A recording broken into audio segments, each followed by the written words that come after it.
Hi everyone, welcome to the People's Church in Partington and to our Sunday night special this Palm Sunday evening. We've gone for evening ambience. I don't know if it's working, but we are trying. Hope you appreciate that. Tonight we are going to be sharing an amazing true story with you. We're going to be hearing from Paul Lloyd, who leads Victory Outreach Manchester, but he's got an incredible true story of a life turned around from violence and drugs and gangs and all sorts to what God is doing in and through him now. So without any more waffle from me, grab your snacks, get your brew, sit back and listen to Paul's testimony. He's going to share his life story with us now. Hi everyone, my name's Paul Lloyd. I'm the senior pastor of Victory Outreach Manchester Church and the regional overseer for Victory Outreach for the UK and Germany region. I was brought up in the East End of London, and good family I've got, still together, my mum and dad. After all these years, I'm 53 years old, and I was born in Stratford, beautiful place now. That's a police station, the hospital that I was born in, funny enough, and raised in a good family. My grandparents worked at the docks. They all worked for Tate and Lyle's, the sugar factory, over in the docks in East London.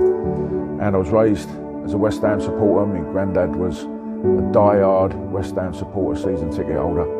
And so it was a good upbringing. My mum and dad were very young when they had me, and I was the oldest, and they went back to work and left me with a succession of aunts and different people. And my earliest memories were my dad was a wrestler. He was in the construction trade, but he was also a wrestler. That's what he did. He was an Olympic freestyle wrestler. He was a British champion, and he was very fit, proper man's man. My earliest memories were going to the gym with him when I was probably about 5 or so, and that was how he kind of raised me. And it was an amazing group of people that used to be there in that gym. There were people from superintendents of police and the head of the SPG, Special Patrol Group, to Army Special Forces were coming back from, their barracks and back from missions that would come and wrestle in the gym. It was called Sparta. There were doormen, there were gangsters, there were bouncers, there were various different people. And so as a young man, I was involved in the training and just started getting more and more involved in that. At school, I was pretty good. I enjoyed school. I was quite intelligent, and I was getting fitter and stronger. I was involved in football. A lot of my friends were involved in football. We had a great team. Some of them went on to become professionals, played for England, but we kind of never made it. And in the East End at the time, it was quite tough, but I was very involved in the sport. I was involved in school. I was involved in family, and that took me, through my formative years. But one thing that actually happened that I think was crucial to my formation as a person was that when I was about 8 years old, I had this darkness come on me, and I've come to know it now that it was depression, but I didn't realise what it was at the time. It just felt that everything was hopeless, and my parents looked at me, they didn't know what to do. I'm speaking all this weird stuff. And then kind of got through it, went on with my life, carried on with my wrestling in school. Then at about 11, the darkness came back, and I remember being at school. I'd done well in my first year of high school, and then things just started to get a little bit wonky after that. I'm still wrestling. We're going to the British Championships, European Championships. We went to America to wrestle with world champions and Olympic champions, and it was a pretty good life. And a lot of my friends were getting involved in smoking, drinking, taking drugs, but I never got involved in it. But then at about 15, I got some serious injuries that have dogged me all of my life, in fact. And all of a sudden, that sport, that stuff, it kind of went out the window. I'm not going to really be able to pursue this. And I started to feel that everything was failing, everything was falling apart. And I was training 4, 5, 6 times a week, but then all of a sudden that stopped because I tore my back muscles, I'd done my shoulder, I've ended up dislocating this shoulder 4 times. I've done this shoulder once. I've smashed my elbow. I've done all sorts of stuff. And I had this time on my hands. I didn't know what to do with it. And with the darkness as well, I started to get depressed.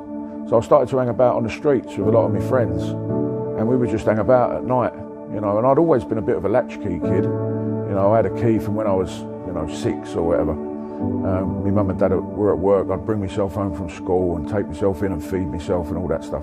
Then I'd go out, and I'd be out until tea time.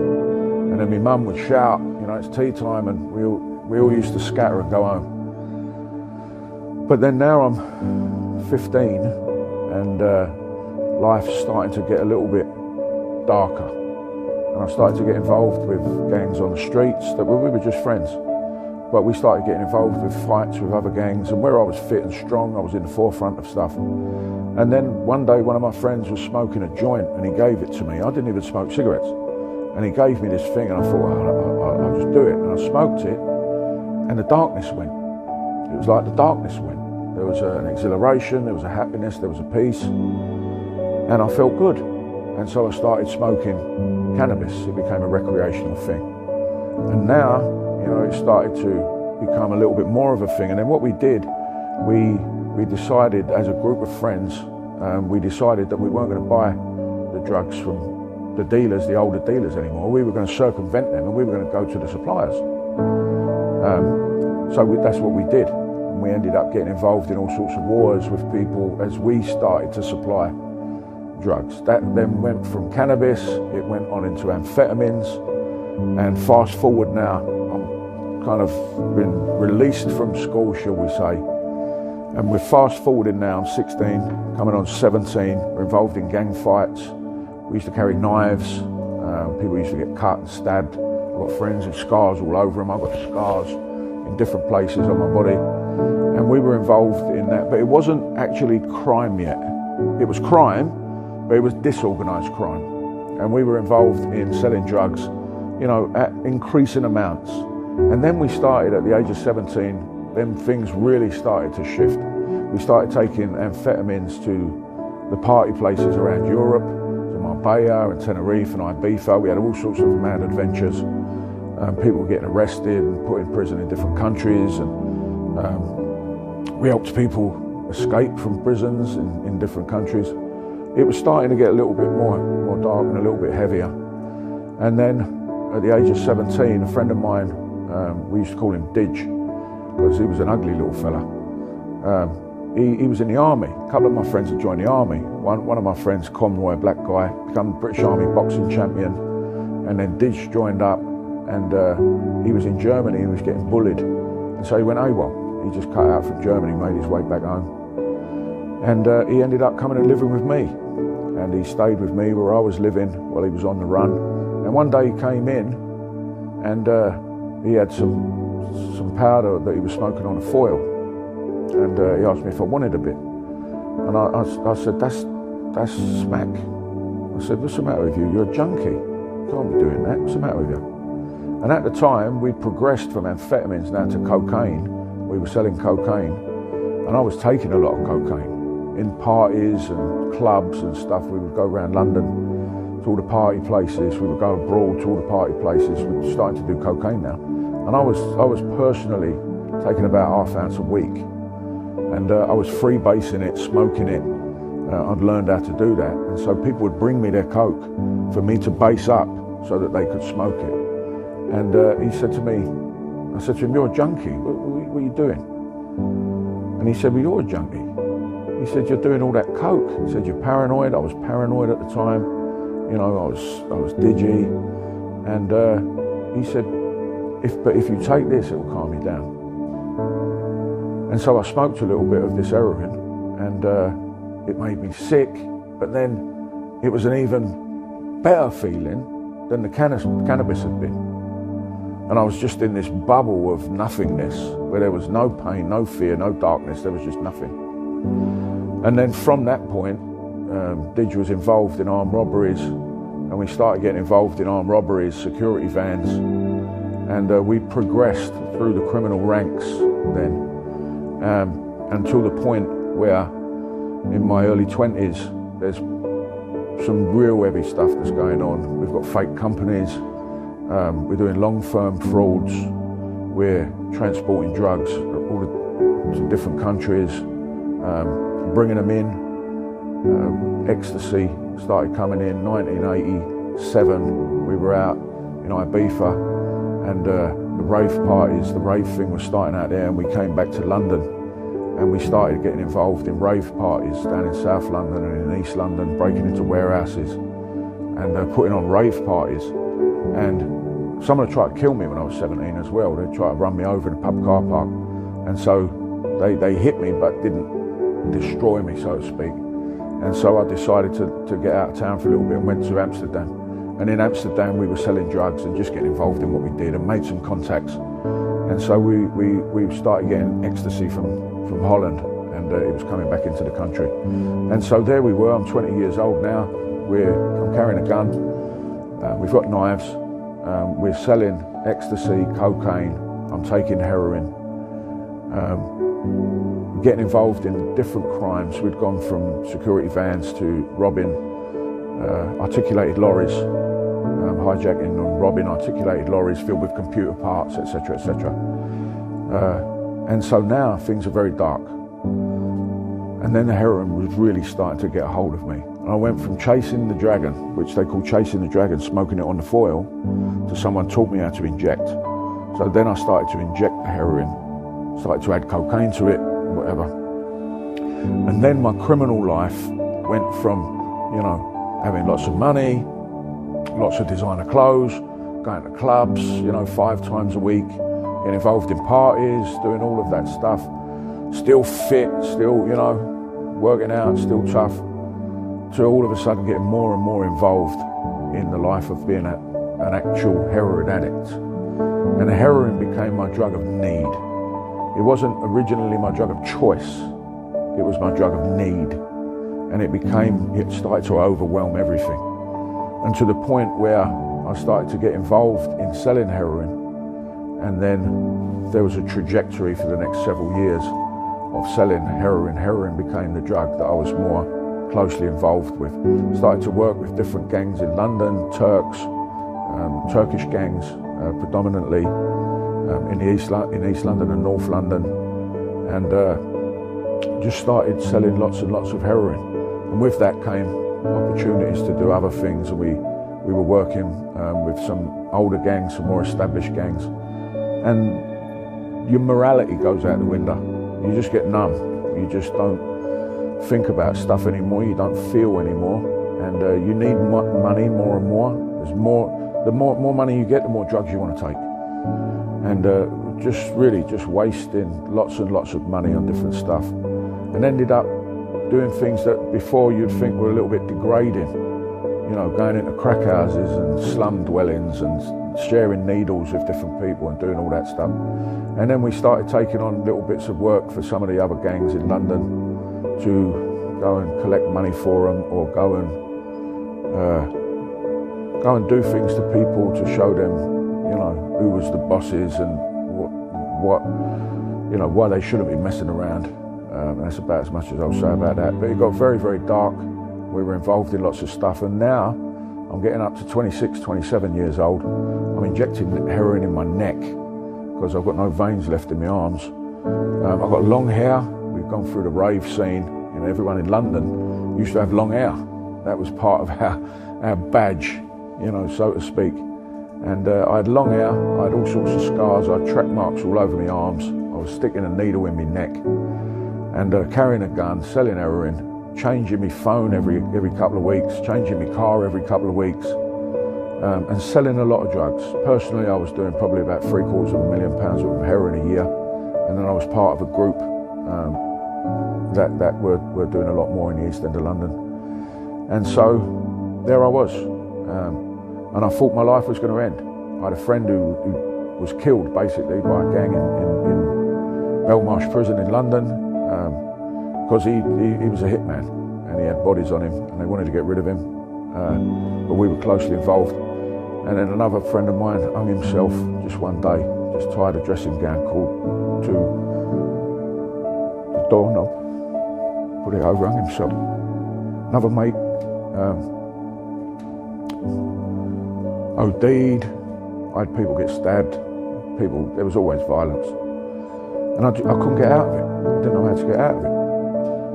And then this guy, once again, came and threatened me. It was a girl that I was with, and she'd robbed him of some drugs. She'd actually got arrested with his drugs.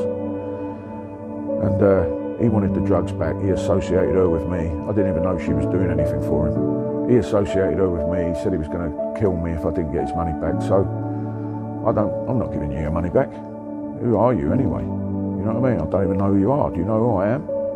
So straight away I thought, right, I've got to deal with this. So I went to see a friend of mine who I'd grown up with, who was a great friend of mine, lunatic, you know, to get a little bit of help to deal with this situation. And my idea, I was confused. What am I going to do? I'm on drugs. But, you know, get a motorbike, a couple of crash helmets and a 9mm, and then go and take care of business. And when I went round to his house, I'll never forget it. It was in July 1995. When I went round to his house, knocked on the door, he opened the door, there he was. I hadn't seen him for a while. He welcomed me in and he gave me a hug. I'm like, what are you doing, you lunatic? You know, we're close, but, you know, not that close. You know, what's the matter with you? He looked all shiny, he was all happy. What are you doing? What are you taking? You know, what you got? Let me have some. And he said, come in, made a cup of tea, you know, what's happening, what are you doing? And I told him, I said, listen, I've got this drama with this other geezer. I need to do this, I need to do that, can you help me out, blah, blah, blah. You know, and he went, I can't do that. I said, why? You know, what's the matter? He said, no, you don't understand. I'm not being watched, there's nothing like that. He said, I can't do that. He said, because I've become a Christian. Straight away, you know, my head fell off. I'm like, what are you talking about, you become a Christian? I said, I've got this real serious thing that I've got to deal with. What are you going to do, take me to a jumble sale? You know, bake me a cake? What do you mean you've become a Christian? You're wearing sandals now? What's the matter with you, you nutter? And he actually started to talk to me about what had happened to him. He had had an experience with God. Big, long story. He tried to kill himself, etc. Was put in a psychiatric hospital. And he'd found God. There was a Bible in there. He started to read and something happened and he'd become a Christian. And here he was. This is a friend of mine, covered in tattoos, big lump, talking to me about Jesus. And my previous experience with Christianity or with faith was not really much. My mum's family were Irish. They'd been kicked out of the Catholic Church because apparently the stories go, one of my uncles had punched the priest because the priest had tried to take some money off the mantelpiece and they'd been kicked out of the church. My dad had taught me the Lord's Prayer growing up, and that was it. That was all of my experience with Christianity. And also my form teacher at school, Smurf, we used to call him Smurf, he was a little guy with a beard. He was a Christian, and he used to take our football team out to Christian camps, and we just kill all their teams because we were really good. We'd kill all their teams and then we'd slip out at night and try and find off licenses and, you know, smoke drugs and stuff. So that was it. So I'm looking at this guy, he's become a Christian and it just didn't compute. But then he started to speak to me about the Bible and he started to open it and start to speak about it as if it was real, as if it had happened, as if it was effective in his life, as if there were answers that I could find. And I'll be honest with you, it started to make sense. I'd never really read it, but it started to make sense. But then I started to say, listen, this is not for me, man. You know, I know you, you know me. God don't want me. I broke all his commandments. Why is he going to want someone like me? I'm not good enough to be saved. And he told me this, and it stuck with me. He said, Jesus didn't come for the well. He came for the sick. He said, and that's you. You're sick and tired of being sick and tired. And it hit me. I was 27 years old. I didn't think I was going to reach 30. All my muscles and that had gone. All my, you know, my dignity was on its way out. I was skinny. I was covered in track marks. And I didn't think I could make it out of this life. And I didn't want to be in it anymore. It wasn't fun anymore. It wasn't good anymore. It had become an addiction. This drug addict darkness. And And I got up, I said, I've got to go. And he said, come to the gym. We had a friend who's got a gym. And he was a Mr. Great Britain bodybuilder. And he looked like Thor out of the Avengers. Bleached blonde hair and, big muscles and like orange. Like he'd been creosoted, with all the fake tan. And he used to sell steroids and I'd sell him E's and Coke and stuff like that. And we'd go and we'd spar at his gym. So I went to the gym with my friend and then they got me in a pincer movement because he'd become a Christian as well. And they started talking to me and telling me this and telling me that.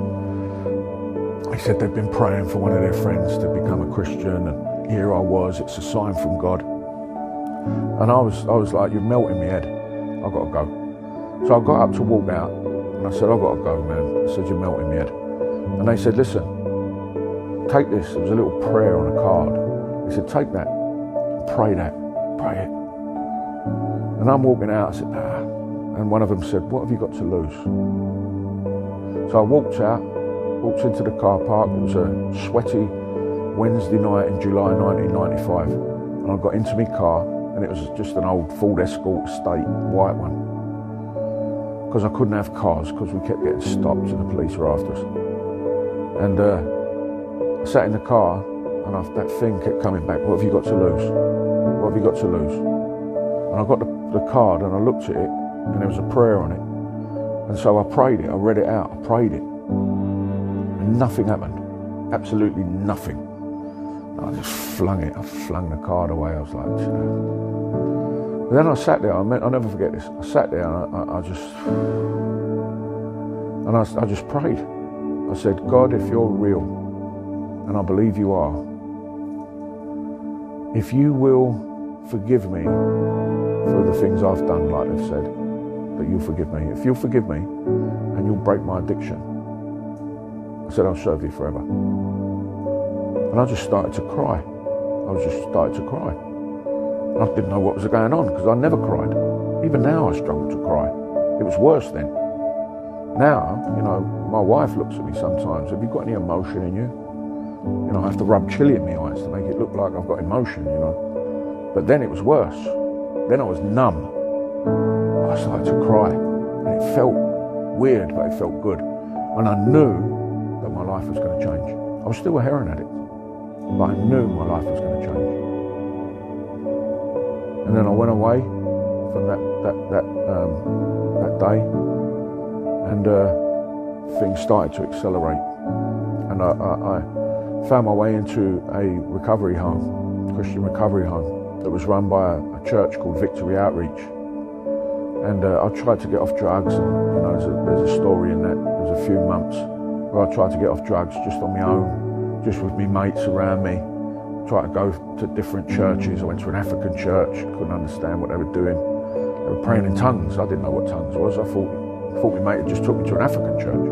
They was praying in their own language. And he said, no, it's tongues. Didn't know what that was.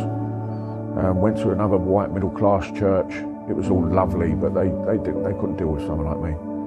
And then someone told me about Victory Outreach. And Nicky Cruz, the evangelist, had just been there and preached.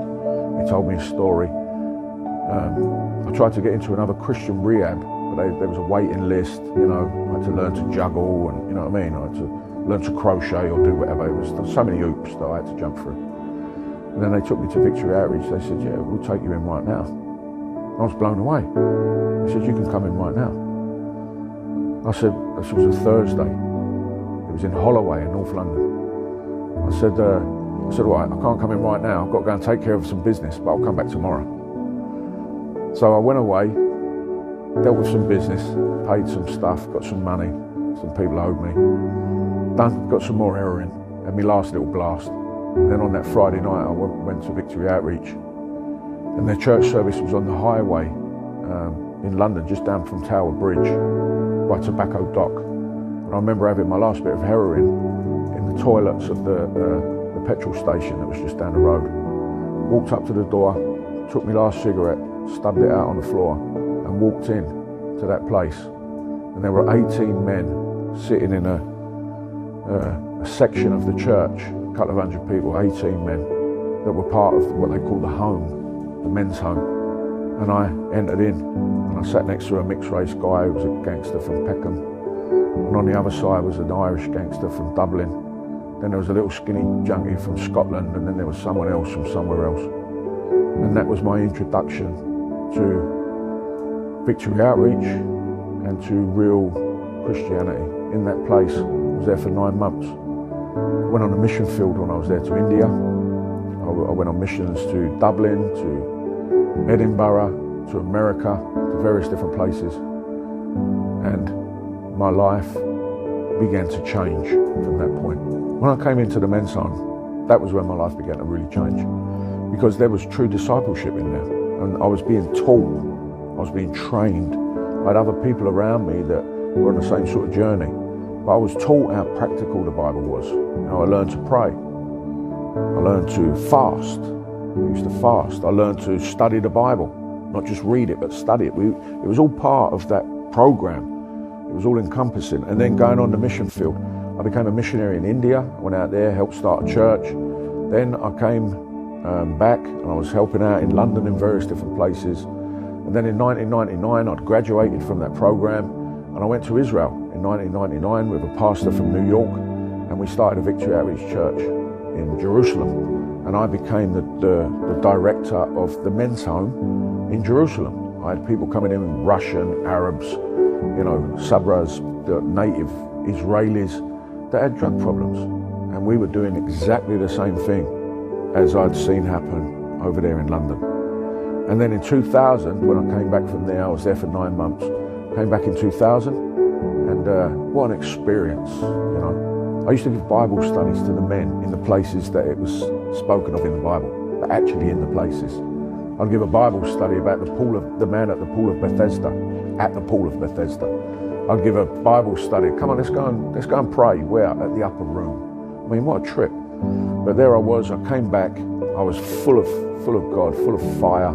I'd been so just immersed in this whole thing, and I'd been studying. And in 2000, I passed my exams, my ministerial credential exams, and became an ordained minister in Victory Outreach, a reverend.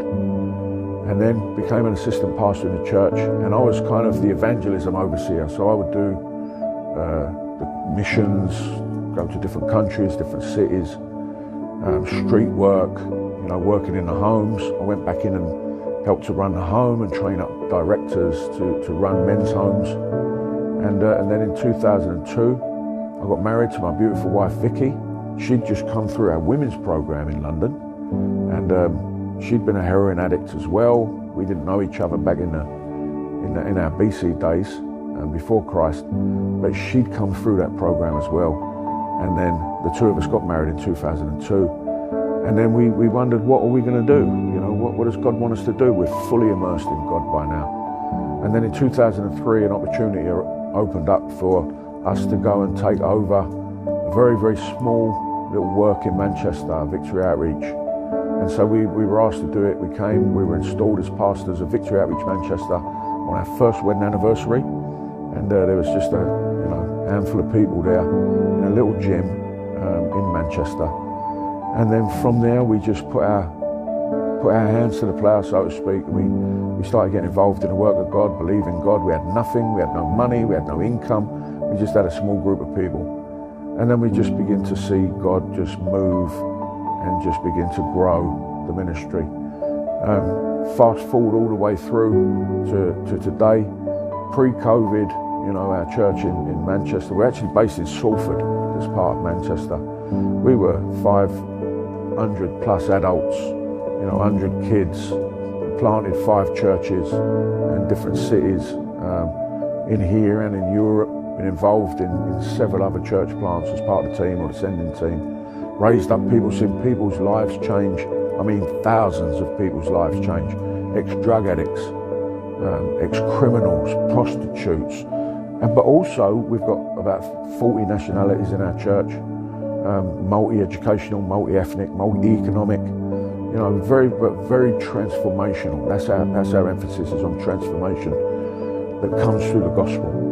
And I've spoken at conferences all over the world, in different nations, Africa, America, Europe, been keynote speaker in conferences. I've been able to, speak at Parliament, I've spoke to police chiefs, I've spoke to various different people, and still spoke to gangsters, spoke in prison, spoke on the streets.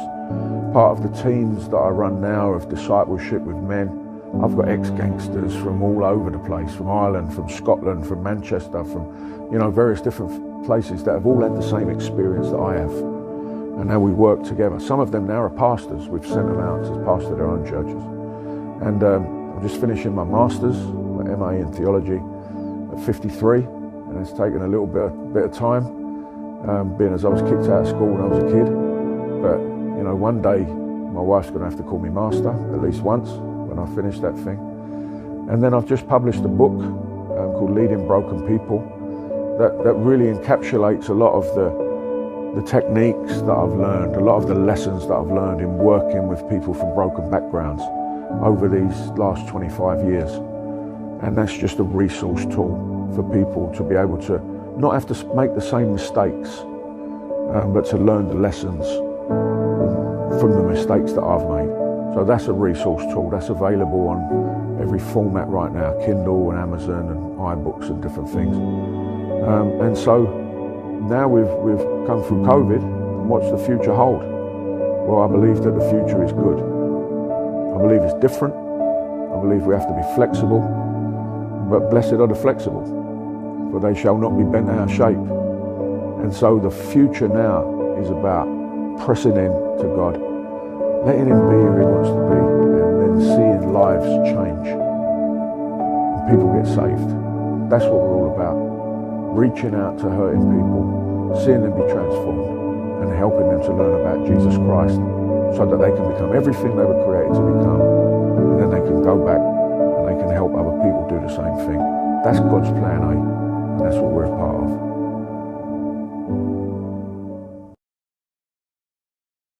How amazing is God? We want to just say thank you so much to Paul for sharing his story with us there, for his openness and his honesty. I want to say thank you to you for joining us tonight and for sharing this evening with us. If what you've heard tonight has made you want to explore the Christian faith or to find out a bit more, we'd love to hear from you. Do get in the comments below or get in touch via the church website, peopleschurch.co.uk. Go to the contact page there. We'd love to hear from you.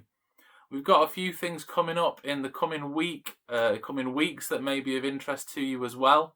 This coming Friday is Good Friday, and we've got a service at 10:30, a YouTube premiere.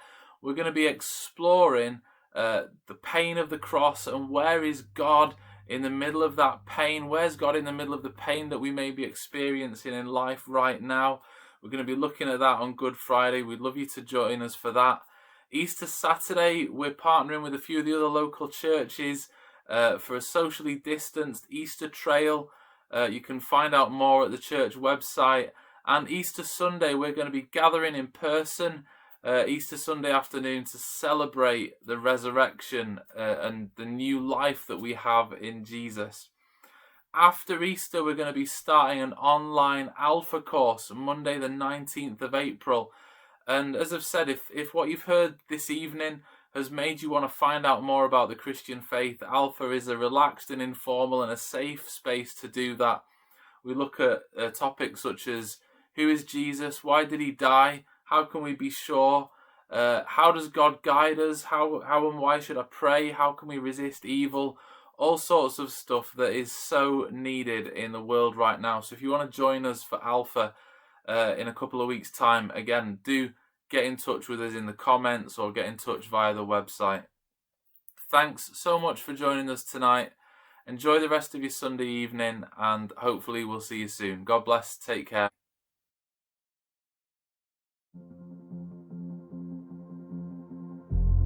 Every day we ask so many questions. What should I wear? What's the weather going to be like? How am I going to fit everything in? But then there are those bigger questions, like why am I here? Where am I heading? Is there more to life than this?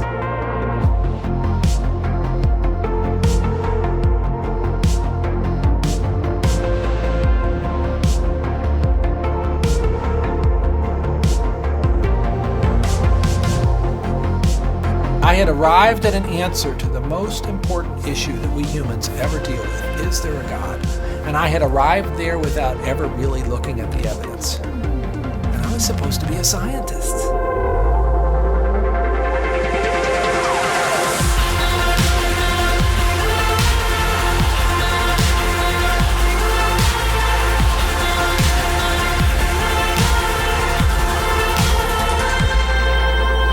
At 28, I had gotten many of the things that I thought I wanted.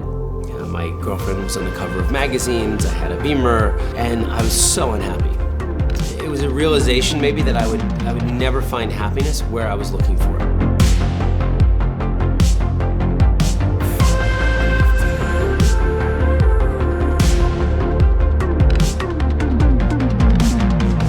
I think for so many years, I always just strived to be strong in myself. All I needed was me and my buddies and, we'd be like invincible.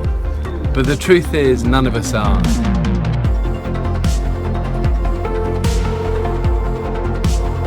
I found purpose, I found meaning, I found hope. God took something so broken and made it a beautiful art piece. Alpha is a place where you can be yourself. You can say what you think and challenge everything. No question is too complex or too simple. And what your point of view is as important as anyone else's. We are going on a journey together, an adventure to explore the questions of life, faith and meaning.